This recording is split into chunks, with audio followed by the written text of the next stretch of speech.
Good afternoon to you. It is 3:34. We're live from our Kingdom Financial Group studio here at 5th and State. Glad that you're with us here for another episode of Celebrating What's Different, Conversations with the Barber National Institute. And today, our topic is Project Search. On this episode of Celebrate What's Different, we're diving into the importance of vocational training for young adults with intellectual disabilities. Vocational training plays a huge role in helping individuals find employment opportunities, providing them with experiences and tools to thrive in the workforce. And Project Search offers a diverse range of apprenticeship opportunities for graduating high school students with intellectual disabilities really across the country. And we want to talk to Julie Tregaskis. She is the Project Search leader here with us to tell us about the program and this chapter that you have here in Erie as a leading liaison with the Barber National Institute. Welcome, Julie. Appreciate you being here. Thank you so much for having me. All right, so tell us about your role with Project Search and BNI. So basically, I am a skills trainer. So my job is to take these interns in the fall and spend one-on-one time with them, teaching them to do various jobs in several different departments of the hospital. It's an internship program. They have met all the requirements from the Erie School District to graduate, and they kind of opt for a super senior year and spend it with us at St. Vincent. Okay. And then they... What kind of tasks or what kind of roles would they have? We have so many different departments. Because that's where I went to right after high school. I worked for St. V's for 4 years. Oh, you did? Yeah. Okay, great. It was perfect for getting some skills, right? Well, like I said, we have several departments. We have 16 currently that participate in the program. We have EVS, which is the environmental services, which is cleaning. Mm-hmm. We have pharmacy. We have biomed, which is a department where they do troubleshooting procedures on IV pumps, various machines that they use for the patients. And when they malfunction, they have to go through like a troubleshooting procedure. Okay. And our interns have the opportunity to work one-on-one with mentors, and they are trained how to fix them, basically. So it's pretty cool. Well, that is very interesting. It's very cool. Yeah. It requires, if they want to get a job in there long-term, it requires certification. Currently, we have our one intern from this past year who is now at EIT to become a biomed technician. So it's pretty exciting. He loved it. He had a passion for it, and he is now starting the school. It's an 18-month program, and he'll have his certification, and hopefully he'll get a job doing that. That's fabulous. Now, is Project Search kind of a national approach? Yes. Talk about that. There are over 740 sites across 48 states. It is also international. Oh, wow. 2 women from the Children's University in Cincinnati created this back in 1996 with this idea to promote job experience and hands-on training for these students with intellectual disabilities, and it has just grown. It is a tremendous, positive, amazing program that gives them such experience that they may not get. You know, for some of these students that have decided college is not for them, this is an amazing opportunity for them to learn hands-on job experience and help them become members of the workforce. How did this bridge start at AHN, St. Vincent? Well, basically, I'm going to let my boss, Michelle, answer that because she was there from the get-go when that began. So, Project Search is such a phenomenal program. Like Julie said, it was started in Cincinnati, and it was something that we wanted to bring to Erie. So Jack Hewitt from the Office of Vocational Rehabilitation came to us with the notion of possibly starting up a Project Search in Erie. And we jumped right aboard in about 2018, and there was a lot of planning involved. It was about 2 years that we planned to start our first Project Search. AHN St. Vincent has been phenomenal through the whole process.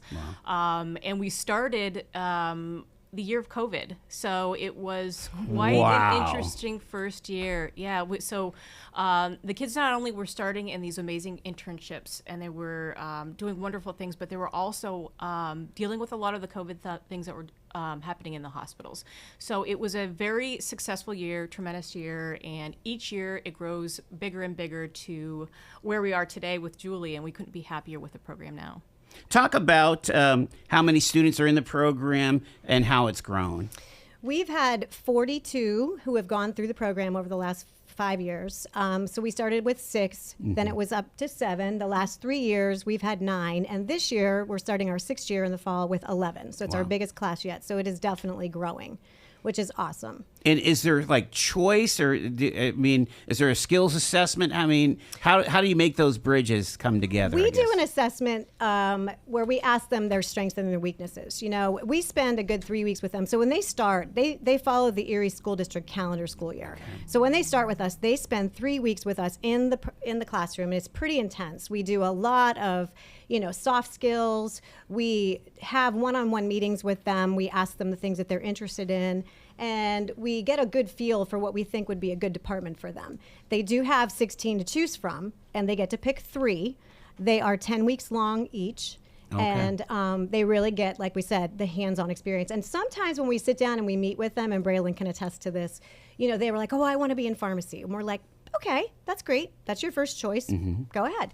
However, we don't like to give them their first choice, the first internship. We ask them to step out of their comfort zone a little bit and kind of just, stretch their limits and see if they maybe would like something different. And a lot of them are very apprehensive to do that. Mm-hmm. But we have found so many times where they end up going, oh my gosh, I loved it. Or they say, you know what, it was great, it was a good experience, but it wasn't for me. Sure. And where do you get to go and do a job where you kind of like try it before you buy it type of thing, where you're Exactly. like, boy, this sounds great, but no, this isn't good. And then you don't have to do it because it's not for you. So it really is an amazing opportunity for them.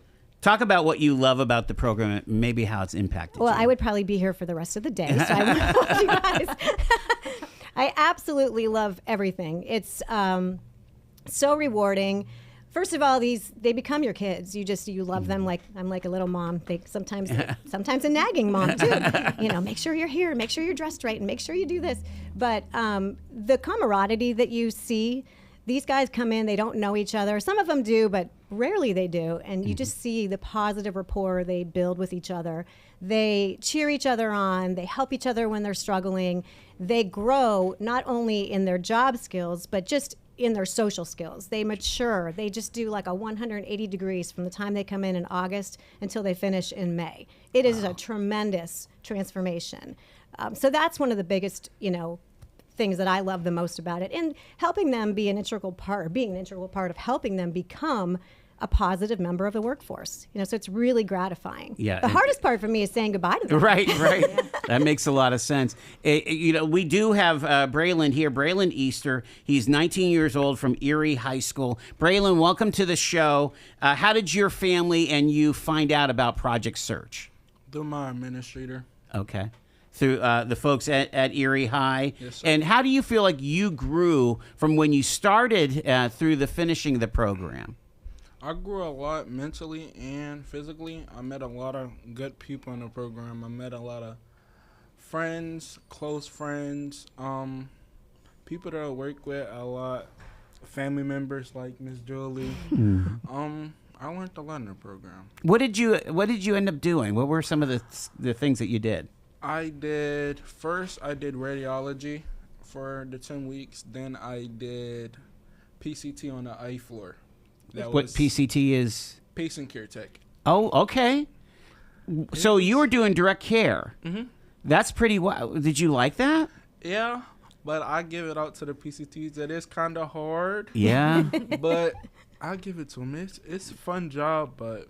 So, I mean, when you think about working with the technology, maybe with radiology versus, direct care and, putting that smile and helping a patient out, what did you feel more comfortable with, did you think? Making patients smile. Oh, I like wow. making people smile. It is a tough job, though, isn't it? Yeah. Because that patient it's not probably their favorite day, you know what I mean? It's not their birthday. Yeah. They're in the hospital, right? Mm-hmm. Tell us a little bit about some of the relationships that you made. You said you had family and so on at the hospital. It is kind of a family, isn't it? Yes, it is. Like my person I worked with in my internship, Mr. Nick, and some of the people I worked with on the A floor treated me very well. The hospital as a whole, they treated me like family. Mm-hmm. So... Yeah, did it pique your interest, maybe wanting to do something in healthcare? Mm-hmm. It has, yeah. Yeah, I really like radiology, so I might probably go to school to become a radiologist sooner or later. Fantastic. Braylon's not, I'm going to brag about him. Yeah. He is currently working at AHN in the radiology department. So his first internship was in radiology, and then, like he said, he did the patient the care patient technician. tech, He yeah. liked it, but he had a hard time. He's a very compassionate human being. And there's some pretty sick patients on that floor. Of course. So he would come back, and there'd be times he would be crying, and we're like, you know what? We get it. You're a caring individual, but he really wanted to go back to radiology. And typically, we don't let them go to repeat an internship, but he was so passionate about it and really wanted a job there. So he's like, I really want to prove myself. We sent him back in, and he was hired within 5 weeks of the third internship. So he you're is a currently- member of yes. the AHN staff. Yes, Wow. he works in radiology, and he's doing amazing. So what do you do there? Right now I am an imaging aide, so what I do, I sock linen, grab Okay. patients and everything from the holding area. So you're from the transporting arms. patients? Okay. Yeah. I've done a little bit of that in my time. Yeah, again, that is patient care too. You have a smile on your face. Don't bump into the walls too much, right? Watch the elevator, right? I mean, that's amazing. Sounds like you've had a really great experience with Project Search. Thank you so much, Braylon, for sharing your story, and we wish you the best here in your future ahead.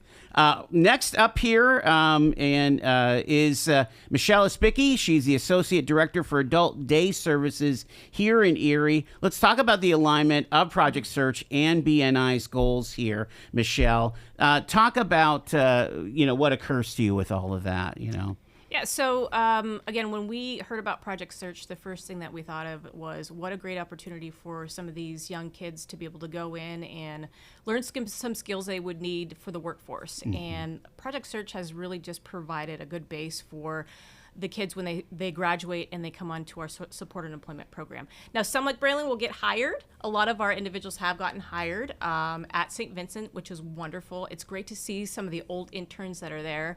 And we are there to assist them if needed, a little bit of job coaching for them. But St. Vincent might not be something that they want to do in the future. Maybe it's a restaurant or it's another avenue. We are there to be able to help in whatever pathway they want to go in. So it really ties a lot of their pre-graduation learning to the adult version of that learning. So they take that into the community, and we find that they're very successful once they leave Project Search. So it really ties into our programs. Is it, talk about the collaboration and how it fulfills this mission of the Barber National Institute, Dr. Barber's vision for children and adults to just grow and learn. And Right. That's one of the things that drew us to Project Search, because it provided an opportunity that otherwise probably wouldn't be presented to some of our students that came in. They're able to do things that, like Julie was describing, some of the various departments that they're in. I've gone into these departments and watched them and have no idea how they do these things. So I think what it did really is what Dr. Barber wanted. It opened everybody's eyes to everybody has a chance to grow and everybody has a chance to be successful. We see these kids when they come in for their interviews to be in the program. And from the moment they come in, they're all very shy. Braylon can attest to that. And then when they leave, you're at graduation, there's not a dry eye in the room. Everybody has grown so much. They have come out of their shells. They're proud of themselves, and that's part of it. Is they have confidence they can do whatever they need to do to be able to be independent on their own someday. So I can't think of another program that exemplifies what Dr. Barber wanted for employment. This really just leads to adulthood very well for them. Now it's in its 5th year. Talk about maybe, are you hitting your key success factors, and what could the future look like for projects? For Project Yeah, Search. so the key is to get everybody hired at St. Vincent, right? And Well, we're close. is it expanding into other possible employers here, or right now it's at AHN, but Right now it's at AHN, and that's where we're focused. So Yeah. we will stay at AHN. If another opportunity were to present itself, we'd definitely be interested in looking into that if we are able to. and you do have other workforce programs out there, right? Yeah, yes. In addition to Project So Search, Project right? Search is a piece of supported employment. Yeah. We have supported employment, which is its own program that supports our individuals no matter where they're at. Okay. We have pre-employment services as well for individuals or kids, students who are still in school to learn some of those hard and soft skills. And then we have a training program. It's called Small Group Employment that we maybe somebody needs some additional soft or hard skills during the day to help them progress into community employment. So we have a variety of different employment programs at Barbara to get you set and ready to go in the community. That's really remarkable. And so looking ahead to next year, another chapter of Project Search is ahead. Let's talk to Julie one more time and talk about this upcoming class of graduates that are coming up here. Yes, like I said, we have 11, which is very exciting. Yeah. Just yesterday, we began a summer program, which we started to do last year, and we found it to be very beneficial. I think Braylon would agree. They come in from 9 to noon, 5 days, and then we do another session in August for the 5 days from 9 to noon. And we do a lot of the introductory stuff. We walk them around the hospital because it's a big place. Sure. It's hard to navigate and find your way around. That was one of my most difficult things when Still I is started. mine. So they get to meet each other, they get to know us, they get to see the hospital, they get to meet the department heads and see what they'd be doing and where they would be going. And so it really it reduces so much of the anxiety and the apprehension that they feel when they come in August. So they come in August. Almost like an orientation. Yeah, you know, it's a really great thing that we started last summer. So we are doing that right now. And that's going very well. And then we'll meet again in the beginning of August. And then they will will the kids start choosing maybe where they start, or that would be when they come in the fall. Okay, so they start gotcha. August 25th, and like I said, we'll be with them for the 3 weeks. During those 3 weeks will be the time we'll sit down with them, and we'll get to know them. They'll get to know us. We have a binder of the departments and all the different job tasks that are required in each department. And so we sit with them probably a good 20 minutes to a half an hour and really go over every single department and what they think they'd be interested in. So by the time we start, at the end of those 3 weeks and they start their internships, they really know what they're getting into. So it's super cool. Yeah, it's great. And having 11 yes, is yes, pretty it's going to be exciting different. I stuff. mean, there's 3 of us. We have Bria Yeah. Montney, who is our instructor from Erie School District, and then we have Kim Pitto, who's also a skills trainer. So we have to, they outnumber us, obviously. So when we start the internships, we stagger start. So we'll start with 3, and then we'll be with them all day, and then we gradually bring in more and more. So by the end of the week, they've all started. So that's how we do it. Brady, I got one more question for you, because again, I worked at the hospital. I worked my way through college at the hospital, and that job of stocking linens and transporting patients, right? I mean, it's super important for your colleagues in radiology, but also for that person. Like I said, is not having their best day of the week, right? Yeah.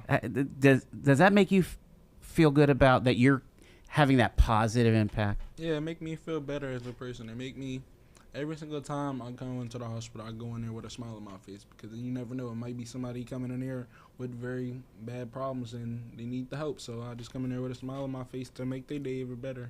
And they need that warm linen, and they need to be competently transported to where they're going next, Congratulations. That's amazing. Thank you so much to our guests here, Julie Tergaskis, Braden Easter, and Michelle Ispicki here. Another amazing Celebrate What's Different conversations with the Barber National Institute and Project Search. Thank you, folks, for joining us. Appreciate it. Thank you so much for having us. It is 3:53 on Talk Erie.